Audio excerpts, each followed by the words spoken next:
यहाँ पर भी दो हाथी अपने आप में द्वंद्व युद्ध करते हुए दिखाई दे रहे हैं। ये अपने एक दूसरे से सूंड लड़ाते हुए थे कभी। और यहाँ पर एक हाथी पूरा है जिसमें महावत बैठा था, पर वो टूट गई है मूर्ति, और इसके पैरों में एक कोई व्यक्ति है। ये पूरी युद्ध कला की मूर्तियाँ हैं यहाँ पर पूरी हाथियों के साथ। यहाँ पर भी दो हाथी आपस में लड़ रहे हैं। मूर्तियाँ बड़ी सुंदर बनाई गई हैं। इनकी नक्काशी देखें तो रस्सियों की फोटो बढ़िया बनी। रस्सियाँ भी पूरी एकदम उकेरी हुई है, जंजीर पूरी उकेरी हुई है, और साथ में इनके पैरों में भी सजावट के लिए कोई गहने बना रखे हैं। ये भी युद्ध कौशल की ही प्रतिमाएं हैं। यहाँ पर युद्ध कौशल वाले हाथी ने किसी पशु को दबा रखा है। ये दिखने में नंदी की भांति है और इसको पूरी तरह से अपने पाँव में कुचल के रखा हुआ है। और कलाकृतियाँ देखें कितनी सुंदर एकदम डिज़ाइन की है, जिसमें हाथी के पैरों में घंटियाँ भी है और साथ में पूरी रस्सियाँ बनी हुई है। इवन यहाँ तक कि हाथी की पूंछ के बाल तक उकेरे गए हुए हैं। हम यहाँ पर जितनी भी हाथियों की मूर्ति देख रहे हैं सभी युद्ध कौशल में हैं। सब अपने अपने तरह से युद्ध लड़ते हुए हैं। सबके ऊपर महावत बैठे हुए हैं, पर आक्रांताओं ने इन सब मूर्तियों को खंडित कर दिया है। इसके पीछे जो भी कारण रहा हो, पर इनको ये नहीं करना चाहिए था, क्योंकि सुंदर मूर्तियाँ निर्मित नहीं हो सकती फिर से। यहाँ पर भी दो हाथी आपस में ही सूंड के माध्यम से लड़ाई कर रहे हैं। और आगे चलते हैं तो यहाँ पर एक हाथी झुका हुआ है, और वो भी युद्ध कौशल की ही कोई नीति के कारण है। और यहाँ पर दो हाथी अपने सूंड से लेकर बल प्रयोग कर रहे दोनों एक दूसरे पर। आगे चलते हैं तो हमको ये सिद्धनाथ का उत्तर गेट मिलता है। यहाँ पर 4 गेट है सिद्धनाथ महाराज के। 4 द्वार हैं, ये मेन 4 द्वार हैं, और इन 4 द्वार के ऊपर भी फिर द्वार हैं, इसलिए इस मंदिर को 12 द्वारी भी कहते हैं। हम ऊपर भी जाएंगे। अभी हम नीचे के ही पत्थरों को देख रहे हैं, मूर्तियों को देख रहे हैं। अब थोड़ी देर में हम ऊपर भी जाएंगे और देखेंगे। काफ़ी सुंदर मंदिर है, और जिन्होंने बनाया है परमार कालीन मंदिर है ये, और बहुत सुंदर कलाकृति करी है। यहाँ पर 2 हाथी अस्त व्यस्त स्थिति में बाहर पड़े हुए हैं। एक्चुअल में ये मंदिर पहले छिन्न भिन्न था, और यहाँ पर पुरातत्व विभाग के एक व्यक्ति जो पराधीनता के समय आए थे, उन्होंने देखा था और उन्होंने इस मंदिर का जीर्णोद्धार करवाया, जहाँ पर ये सब हाथियों को व्यवस्थित अपने तरीके से लगाया जहाँ पर इनको होना चाहिए था। और अभी देखें सभी हाथी युद्ध कौशल के ही मुद्रा में हैं। न जाने इनकी सूंड क्यों तोड़ रखी है, क्योंकि काफ़ी सारी ऐसी किंवदंतियाँ थी जिनके कारण इनको सब ध्वस्त कर दिया गया था, और छोटी छोटी गलतियों के कारण लोग इन चीज़ों को पूरा तोड़ जाते हैं। ऐसी सुंदर कलाकृति वाकई वापस से निर्मित करना असंभव है, वो भी बिना मशीनरी के। अब तो मशीनरी आ गई, बिना मशीनरी के इन चीज़ों को बनाना संभव नहीं है। यहाँ पर एक हाथी युद्ध लड़ते हुए सामने की ओर देख रहे हैं, जिनके पैरों में दुश्मन जो सैनिक थे वो पड़े हुए हैं। यहाँ पर भी एक हाथी ने एक व्यक्ति को उठा रखा है। आप कभी ध्यान से देखें तो यहाँ पर इस व्यक्ति को उठा रखा है, जिसको घुमा के फेंक कर उसकी हत्या करने की पूरी चेष्टा की गई है। ये युद्ध सब युद्ध की रणनीतियाँ हैं। सिद्धनाथ के पूर्व द्वार के पास सिद्धनाथ जी महाराज का ये पूर्व का द्वार है। मंदिर इतना सुंदर है, इतना आकर्षक है कि अगर एक बार आप देखोगे तो मन करेगा मैं इस चीज़ को बार बार देखो, और जितनी बार भी आओगे उतनी बार आपको यहाँ नवीनतम ही मिलेगा।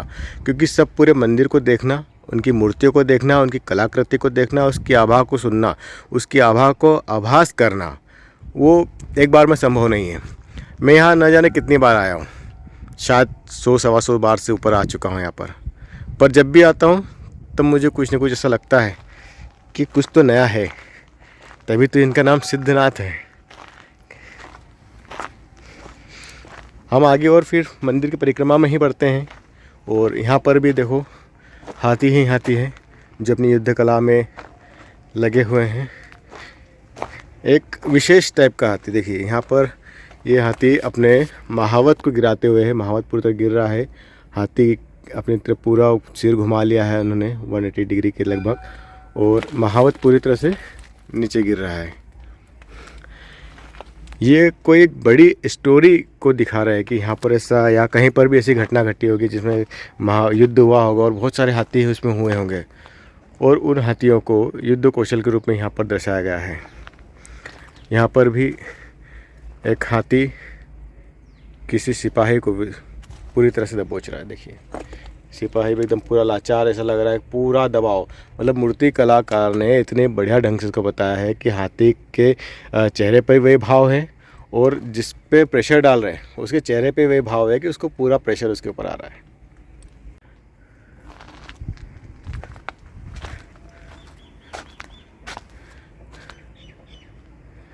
एक ये हाथी की मूर्ति पूरी खंडित है यहाँ पर, और यहाँ पर भी पूरी युद्ध मुद्रा में। अच्छा, एक चीज़ और है कि यहाँ पर एक हाथी की मूर्ति नागपुर संग्रहालय में रखी हुई है, और पराधीनता के समय यहाँ पर नागपुर ही लगता था जोन, तो नागपुर संग्रहालय में पूरी तरह से इन मूर्तियों को रखा गया है। हम आए हैं दक्षिण द्वार पे, यह सिद्धनाथ महाराज का दक्षिण द्वार है। ये यहाँ से नर्मदा जी के पूरे दर्शन होते हैं, और अब हम चल रहे हैं पश्चिम द्वार की तरफ, और हम पश्चिम द्वार से प्रवेश करेंगे मंदिर के अंदर। यहाँ पर भी मूर्तियाँ हाथी की है चारों तरफ। एक हाथी से दिखा जिनकी सूंड व्यवस्थित है, बाकी तो बहुत सारे खंडित हैं।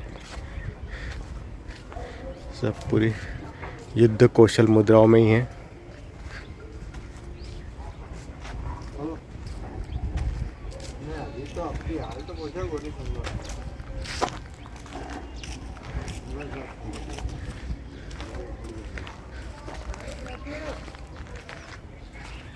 यहाँ पर देखो हाथी अपनी विजय घोष करते हुए सूंड को ऊंचे करते हुए, पर सूंड टूटी हुई है पर अपनी विजय घोष कर रहा है, जिसके नीचे एक सैनिक या कोई भी समय उनका दुश्मन होगा उस पर दबाव डालते हुए। सेम पोजीशन इधर भी है। यहाँ पर भी सूंड से किसी व्यक्ति को घुमा के फेंकने वाली प्रक्रिया है, जिसमें उस व्यक्ति के पाँव दिख रहे हैं कि यहाँ पर वो व्यक्ति इस तरह से बनाया गया है। अब हम मंदिर में प्रवेश करते हैं पश्चिम द्वार तरफ से। इतना सुंदर मंदिर और इतनी सुंदर कलाकृति यहाँ की कि आप जितनी बार भी आओगे उतनी बार आपको नवीनतम मिलेगा। जय हो सिद्धनाथ जी महाराज। अब हम प्रवेश कर रहे हैं सिद्धनाथ जी महाराज के मंदिर में। यहाँ ऊपर देखिए हर खंबे पे ऊपर की साइड में मूर्तियाँ बनी हुई है, और ये मूर्तियाँ हर खंबे पे चारों दिशाओं में 4 अलग अलग प्रकार की है, और ये मूर्तियाँ किसी भी खंबे में मैच नहीं करती। और खंबे की कलाकृति देखेंगे तो पूरा जैसे कलश बना हुआ है, कलश पे आम के पत्ते लटके हुए हैं, और पूरी तरह से खंबा सुव्यवस्थित तरीके से यहाँ पर खड़ा है। यहाँ पर काफ़ी सारे खंबे बनाने की योजना रही होगी, और खंबे हो सकता है पुरातन काल में रहे भी होंगे, और अब बस कुछ खंबे ही देखने को मिलते हैं। बाकी उनके आधार बिंब दिखते हैं कि यहाँ पर कितने खंबे हुए होंगे। जब भी इस मंदिर की संरचना हुई होगी और जब भी इस मंदिर का निर्माण हुआ होगा तो ये बेहद सुंदर हुआ होगा। इस मंदिर का जीर्णोद्धार जिन्होंने भी किया है, वायसराय ने बहुत सुंदर तरीके से इसका जीर्णोद्धार किया है। तो जो व्यवस्थित और पूरा मंदिर जिस समय हुआ होगा वो समय वाकई बहुत सुंदर और देखने योग्य हुआ होगा। मंदिर की मूर्तियाँ भी जो है द्वार पर बहुत ही सुंदर मूर्तियाँ हैं, जिसमें से कलश लेते हुए हैं, चवर करते हुए देवियाँ हैं, और अलग अलग तरह की मूर्तियाँ सुसज्जित हैं। और द्वार के ऊपर अगर हम देखते हैं तो 9 देवियों की या 9 देवी देवताओं की मूर्तियाँ यहाँ पर देखने को मिलती है अलग अलग तरह से, और उनके ऊपर 4 मूर्तियाँ देखने को मिलती है। ये हम पश्चिम दिशा में हैं। ऐसे ही चारों गेट पर सुंदर सुंदर मूर्तियों की कलाकृति है।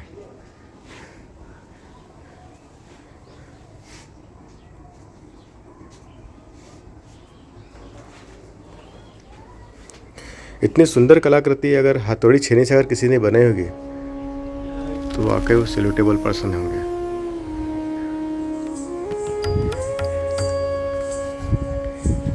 जय हो प्रभु सिद्धनाथ जी महाराज।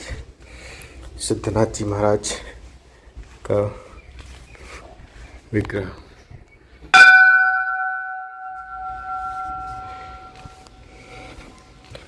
और ऐसा कहा जाता है नर्मदा खंड में अगर कोई परिक्रमा कर रहा है तो सिद्धनाथ जी महाराज के दर्शन करना बहुत ही जरूरी माना गया है। तपोभूमि नर्मदा पुस्तक में यहाँ पर काफ़ी सारे चमत्कार की बातें कही गई है, लिखी गई है, जिन्हें पढ़ के ऐसा लगता है कि वास्तविक चीज़ें ऐसी हुई होगी यहाँ पर। और मैंने अनुभव भी पूछे हैं कुछ लोगों से और उनको कोरिलेट भी किया है, तो वास्तविक ऐसा लगा कि यहाँ पर कुछ तो है। बहुत ही ज़्यादा पॉजिटिव एक एनर्जी यहाँ पर महसूस होती है। और वैसे सकारात्मक एनर्जी बहुत कम जगह देखने को मिलती है। बहुत सारी मूर्तियाँ यहाँ पर रखी हुई है। तपोभूमि नर्मदा पुस्तक में यहाँ का एक विशेष वर्णन दिखाया गया है। उनमें पुस्तक में लेखक ने यहाँ लिखा है कि प्रहलादास जी महाराज के साथ यहाँ पर पूजा करने प्रातःकाल ब्रह्म मुहूर्त में आते थे। और ब्रह्म मुहूर्त में आने के बाद जब प्रहलादास जी महाराज यहाँ पर पूजन करते थे तो वो तंडी स्वामीकृत मंत्र का अध्ययन करते थे, उनका स्तोत्रोच्चारण करते थे और साथ में बिलपत्र को भगवान के ऊपर चढ़ाते थे। और बिलपत्र थोड़ी देर बाद छिटक के गिर जाता है। इसका मतलब भगवान ने उस चीज़ को, उस बिलपत्र को, आपकी पूजा को स्वीकार किया है। ऐसे ही कहा जाता है कि यहाँ पर कुछ अभी भी अदृश्य रूप में साधु रात में आते हैं, पूजन करते हैं, उनकी जो भी भक्ति करने की क्रिया हैं वो करते हैं और रात में ही ब्रह्म मुहूर्त में प्रातःकालीन चले जाते हैं। उनको देख नहीं सकते बट कुछ अनुभव कर सकते कि हाँ आपके पास से साथ कोई गुजरा है। इस चीज़ को मैंने 2 साल पहले और लॉकडाउन के समय भी यहाँ पर जो आसपास लोग रहते हैं उनसे थोड़ा सा पूछा था, उनसे इस बारे में जानकारी ली थी कि ऐसा कभी कुछ आपको महसूस हुआ क्या। तो उन लोगों ने बताया कि हाँ ऐसा महसूस होता, पर उन्होंने किसी से चर्चा नहीं की थी। उनको लगा था कि शायद ऐसा कुछ होगा नहीं, पर बोलते कि हाँ ऐसा कुछ महसूस होता है कि रात में अपने पास से कोई 4-6 लोग निकल के जा रहे हैं और फिर वापस रिटर्न भी आ रहे हैं। तो वो बोलते महसूस तो होता है। अब पर क्या है कि इतनी योग्यता शायद हमें न हो कि हम उन विशेष साधुओं को देख पाएँ, विशेष भक्तों को देख पाएँ, विशेष महात्माओं को देख पाएँ जो नर्मदा खंड में सिद्धियाँ प्राप्त कर रहे हैं। और सिद्धनाथ जी महाराज जो हैं अपने आप में सिद्ध हैं, जो सिद्धियाँ प्रदान करते हैं। तो बोले सिद्धनाथ जी महाराज की जय। यहाँ का स्ट्रक्चर बहुत ही सुंदर है और जैसा मैंने एक मैप में देखा था लगभग यहाँ पर 74 खंभों से बनी संरचना थी, क्योंकि जो मैप में खंभे दिखाए गए हैं यहाँ पर लगभग 74 खंभे बने होंगे जो कि पूरे प्लस आकार के धनात्मक चिन्ह के रूप में थे। इसलिए यहाँ पर इस मंदिर को 12 द्वारी भी कहा जाता है। मतलब अगर कैलकुलेशन करें तो इस मंदिर के अंदर आने के लिए पूरे 12 गेट हैं, इसलिए इस मंदिर को 12 द्वारी कहा जाता है।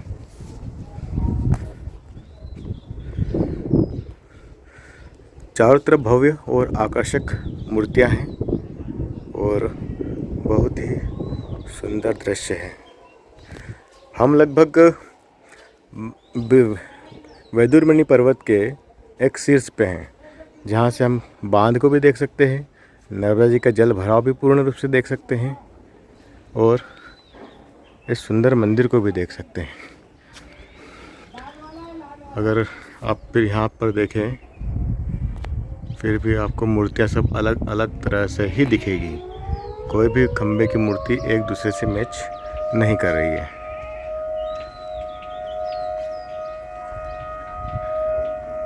इस मंडप में लगभग सभी खंबे हैं और पूर्व वाले मंडप में लगभग सभी खंबे हैं, पश्चिम में भी हैं, उत्तर में कम है और कुछ दक्षिण में कम है। बाकी देखें तो सभी जगह खंबे व्यवस्थित हैं और हर खंभों पर कुछ इस टाइप से डांसिंग पोज की मुद्राएं बनी हुई है यहाँ पर।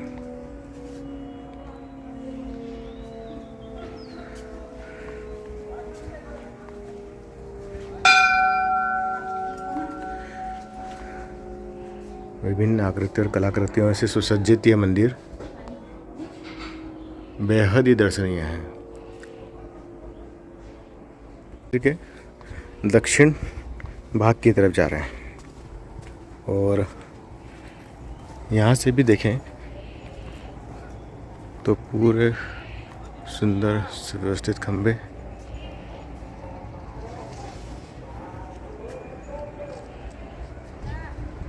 और फिर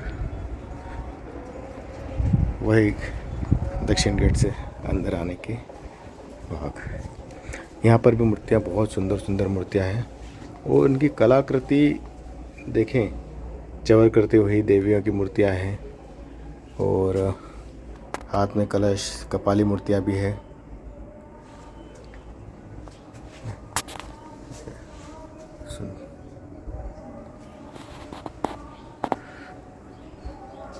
और यहाँ पर कुछ लिखा हुआ भी है।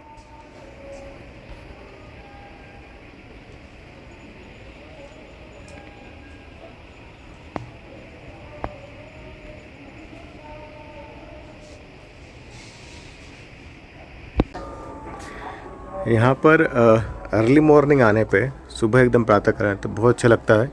लॉकडाउन के समय हम यहाँ पर सुबह सुबह हमने पूरा समय बिताया था लॉकडाउन में, जहाँ पर मोर, बंदर, गिलहरियाँ, ये सब हमारे उस समय दोस्त बन गए थे।